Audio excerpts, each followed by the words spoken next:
Hello, Narnach here. Welcome back to Grim Dawn. We are playing with a Drain Essence Death Knight on a hardcore elite. We've arrived at the place after the first outlaw camp. And of course, we are gonna try and save Steven Skinner. If only I click on the right buttons. You can't do this. Devil Crossing, join me there. Please, please, please do join us. Yay, and they are all alive. We prevented a family from getting burned. So last episode I hit a level 84. As a result, I have equipped my mythical Wendigo main leggings, gained a little bit of damage, gained a little bit of extra pierce resistance, that is up to 65 now. And for the rest it is still the same. Also we gained some armor. We're at 1600 now. It's a little bit all over the place. Shoulders and legs are in very good shape. They are all both at 2000. Head only 1250, feet only 1150, and then the arms and chest are a little bit in the middle there. So there's room for improvement, but of course we've only entered the end game, so the improvement will of course come. I gained a level and also have some skill points to assign. So physique, I'm not at 1100 yet, so and our physique is below spirits, so I figure let's bump that one up again. In terms of skill points for the Necromancer, we have one more point to get the Hungering Reach maxed out. And then the next point is going to go into decomposition. The point spent here is very effective. As a nice side effect, the reduced offensive ability that gets stacked on top is very nice. As well as the increased vitality decay duration, because it just helps dealing with larger groups. So that's a nice bit of a power up. Drain Essence is now up to 6500 listed damage. And I had a look at my relic. It is the level 35 mortality relic. Yes, it is low level, but it gives +1 to all necro skills, as well as a proc that triggers on attack that boosts my damage a little bit further and also gains me a nice flat amount of ether damage that gets added in for some skills such as Reap Spirit. But overall the percentage bonus is the small bonus here. But I didn't realize, or had probably just forgotten about, is there's a completion bonus. This one grants +1 to Bone Harvest. So I figured I have the money, I have the resources, let's craft another one and see if I get a random bonus to a slightly more useful skill. Well, my first attempt was a lucky attempt because I got +1 to Drain Essence, as well as the damage stats. The weighting is a little bit different, but in total there's 3% more damage in here. Offensive ability, 4% of bonus rather than 3% bonus. So this is just a very nice drop-in replacement. And it boosts my damage from 65 to 6900 points of damage. As well as just lifting my offensive ability up a little bit, because it's really a little bit. But we're now in a slightly better state, so let's use that to push forward. And also I think I need to walk back again, because the road ahead is always blocked, right? We've already read the sermon, yep, we did. So for today, we are walking to the next waypoint. Besides which there is a cave, and that cave has ghosts. Those ghosts probably contain my future shield, which will be glorious. So we're gonna go ghost busting, and maybe with a little bit of luck, might even end up going a little further. I don't think we're gonna go for Cronley today, but never say never. We will see what happens. Hello there, Drew Larkin. What happened to you? Well, I'm just gonna track down your partner.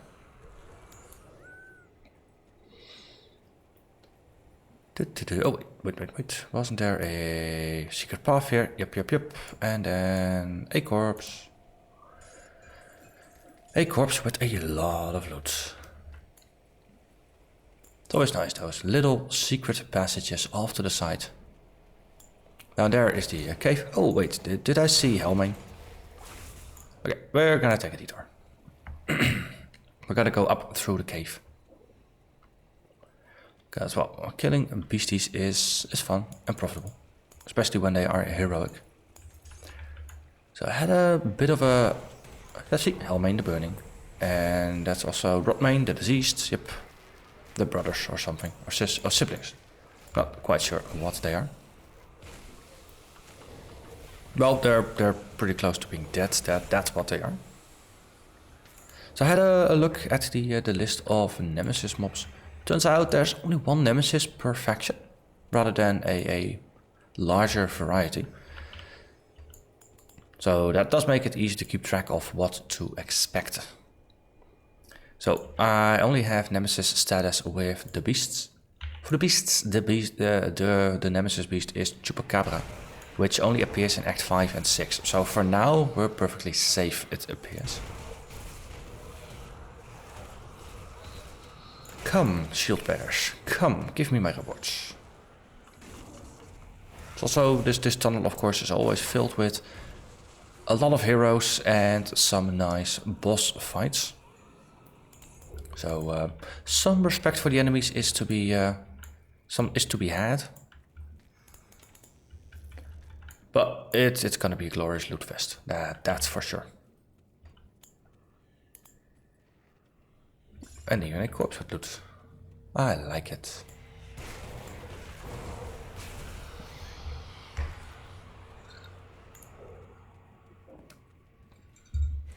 More ghosties. So the champions are the ones that have a chance to drop a shield. Because my loot filter is set to only show green and better items. Of course, I'm missing out on all the white and yellow versions. But I'm not really interested in those anyway. Okay, there is the boss dude. Level 90. Barrows Radlif, Lord of the Lost Souls. Those blue balls look impressive.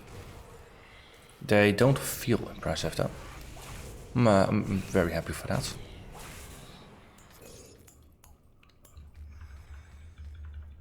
Okay, then we can wreck the altar, get more loot. Exalted stash here, that's more loot. That's it. A marked rock.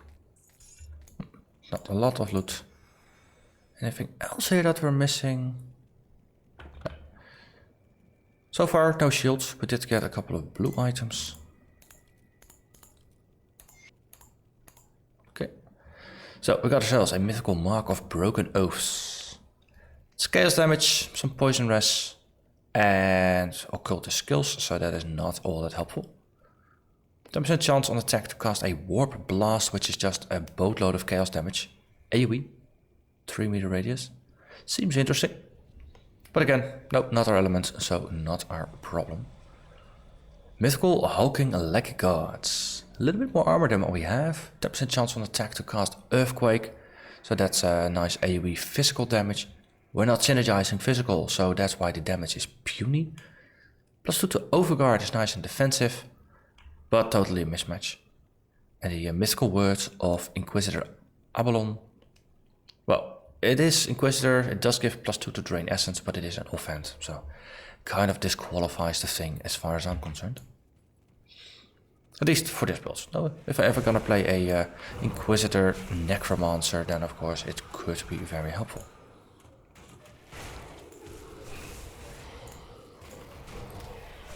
Here goes the ghosts. I want your loot. Yeah. Don't think I went through here in the most efficient manner, since there's still a room. Oh, actually, I did. I did go to the top first. Okay, ignore that. I was just confusing myself. Would have got Tosh leveled up. That is also nice. Ooh, and another corpse.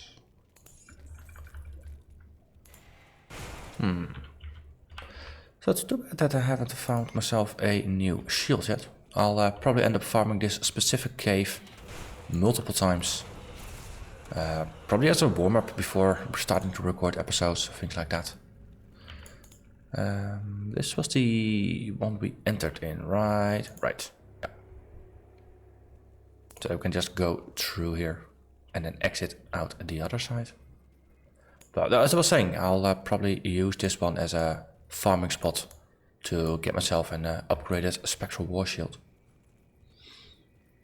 Because this one is, what level is it actually? 55, yeah, see, it's very much outdated. And the 84, or I think it's either 84 or 82, that's the new tier starts for those shields. And there's also a 92 or a 94 one. Both of them have better implicit mods to drain essence. So it's just worth upgrading for that alone. The block percentage goes up, the armor or the block amount goes up. So really there's a very strong incentive to just farm those places and get a decent shield. Let's see, double checking again. This one has vitality resistance and a bit of physical, well actually quite a bit of physical res. So for those stats it is very helpful to see if I can get some replacement. Physical res is of course a very nice complement to armor. Hello, you are a football. I'm gonna knock you down.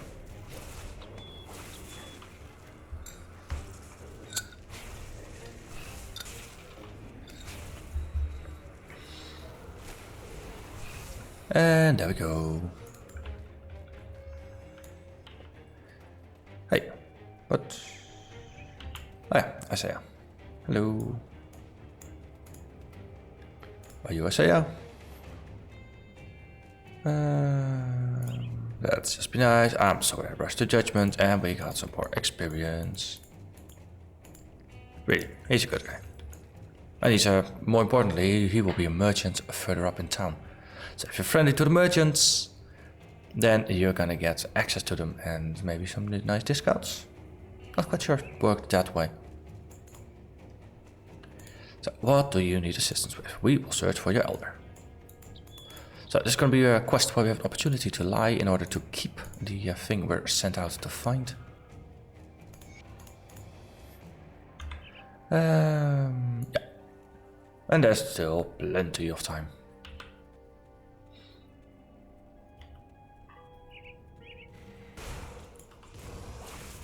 So we don't have a reason to go into the mines. Can't do that yet. Because we already have a dynamite. So, hello there, skeletal gargantuan. And you will have some priest backup. I'd like to kill the priest first. Oh, wait, stop trying to hit me all that hard. Priest backup again. And the gargantuan falls.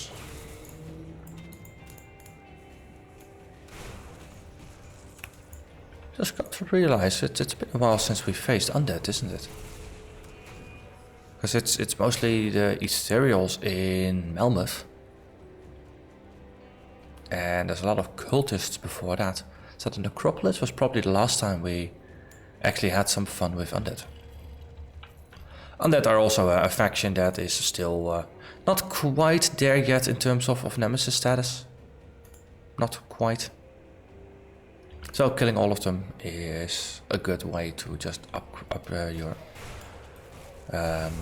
faction hatred status, so to say. But Act 2 provides plenty of opportunities to have some fun with the living impaired. Hey, look at that, Spectral War Shields. That's just a couple of ghost spawns and I get myself a War Shield. That's very lucky. So this is level 80. And as you can see, it does not have a higher chance and it does not affect more targets than my current one. Though it does block a little bit more damage. Most other stats are similar.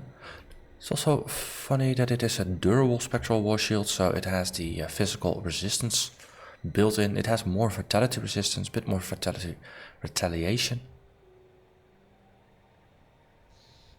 And it also has some cunning. That's probably because of the Eagle mod. Well, anyway, it is a shield. Hello, I will do as you ask. So now we have ourselves an amulet. And we can walk down. Undead. Goodbye. You have a priest. I don't like priests. Solved. Oh, you were very much a slowpoke, weren't you, Mr. Skeleton Knight?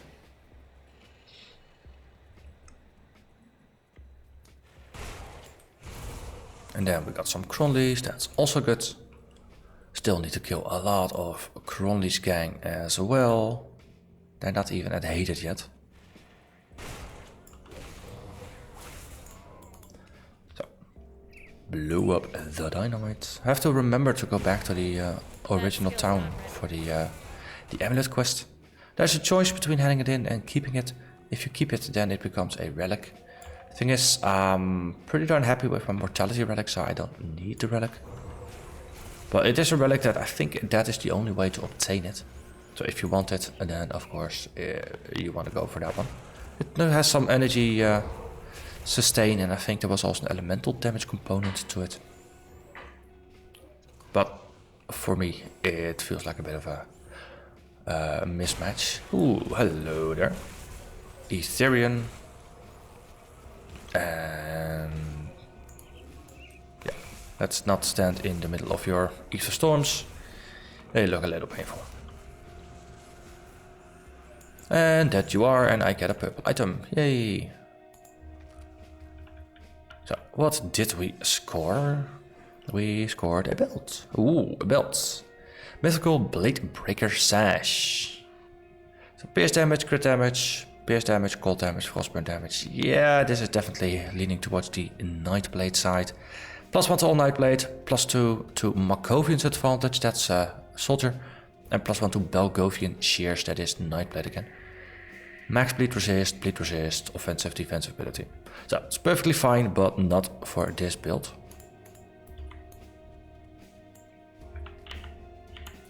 Let's see. There's bugs around here. Yep, there are bugs. Must kill the bugs. The wasps tend to do decent alpha damage if you give them the opportunity. They can hurt quite a bit. They're a lot. They are low in health. They're high in damage. So kill them before they kill you. And I think we're doing pretty well with that. Especially when they're streaming like this. The nice thing is these hives, they're nice and compact. They have bosses, usually guaranteed hive queen.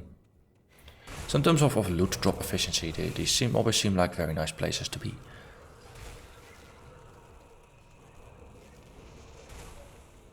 And there we are, and there is a corpse.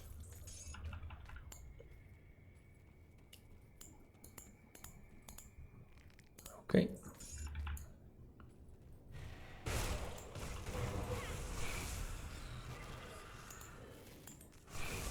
Okay.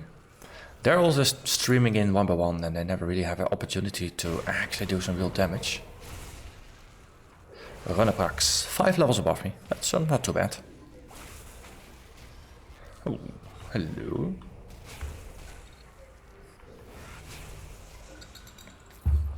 And thank you for all of that royal jelly. You can make nice life recovery and life increase potions out of those. It's a very nice crafting component. So that's also a very nice reason for just going into these places. Okay, the stones are in a way laid down in a way that it's less efficient to navigate this place. Decent amount of backtracking. Also, is it me or did we only get the Hive Queen today rather than also some nice add-ons? Because I think that was the case. So on previous difficulties there's always a shrine up ahead. Ultimate, there's not one, but of course we're already maxed out on devotion shrines, so it's not all that important.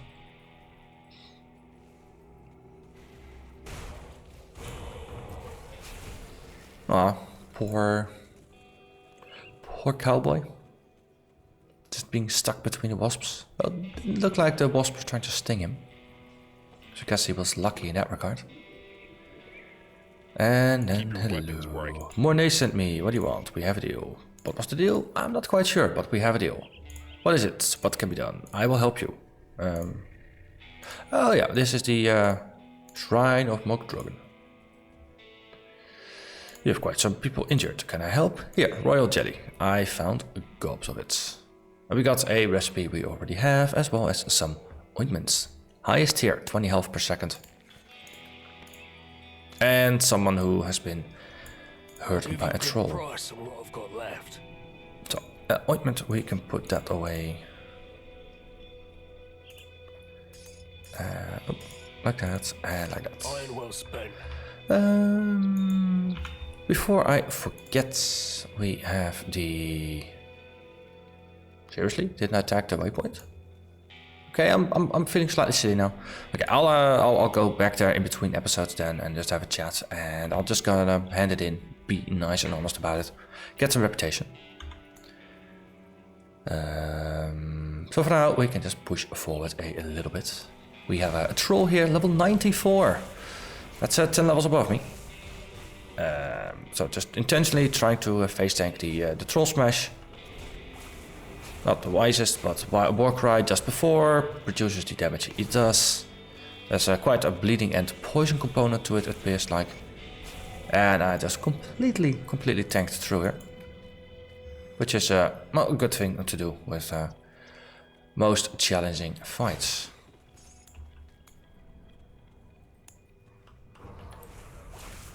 Earth and Shamblers.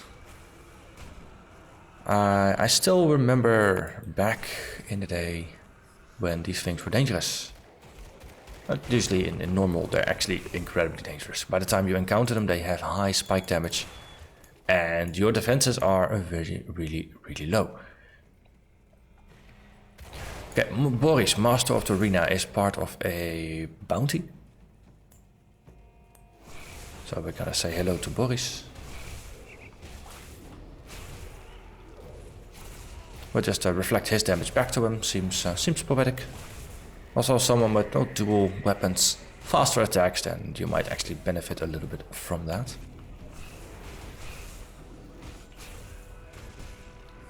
No man, even just switching positions, it's not gonna help you. You have no chance. No chance at all.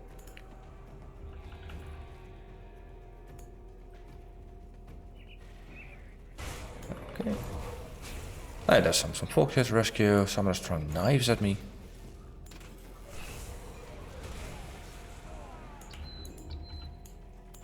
And then there's a forge, and then there are people. I think last time we killed them.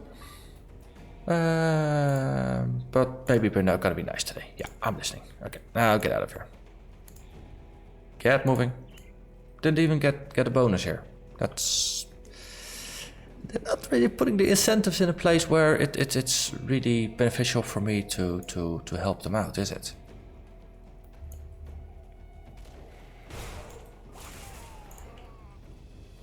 But maybe just the warm fuzzy feeling of having just helped a person in need, someone who repented, who saw the error of the ways. Maybe it's all about that, though. Just that feel of satisfaction.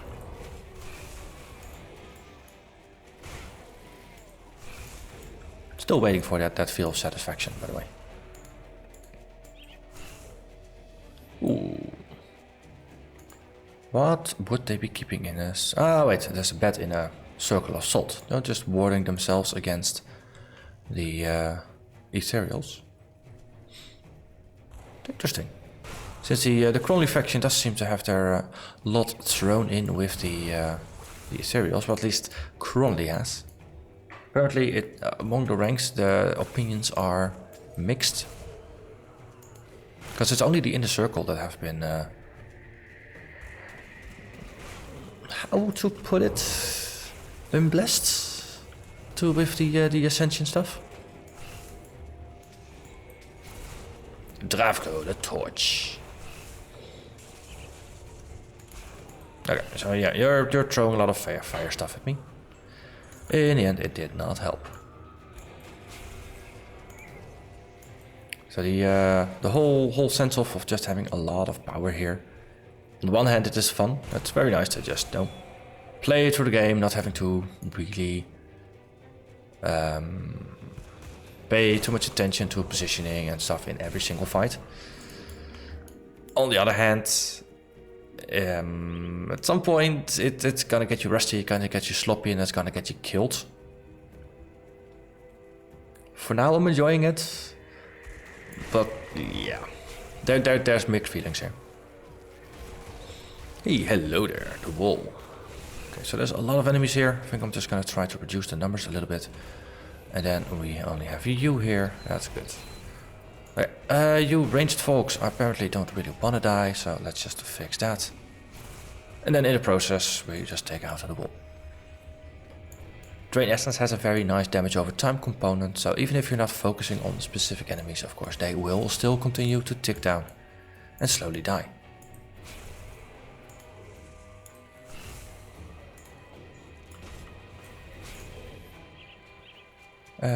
That's a forge. Already killed enough forges, haven't I? Probably. Okay, that's the way back.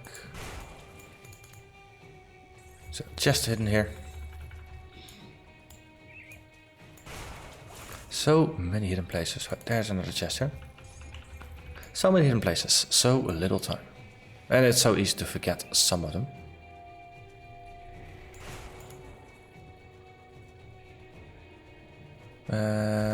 There's a little room here, another forge. In case you missed out on some forges to wreck for the quest. There are so many of them. And then the mine entrance. Hello everybody.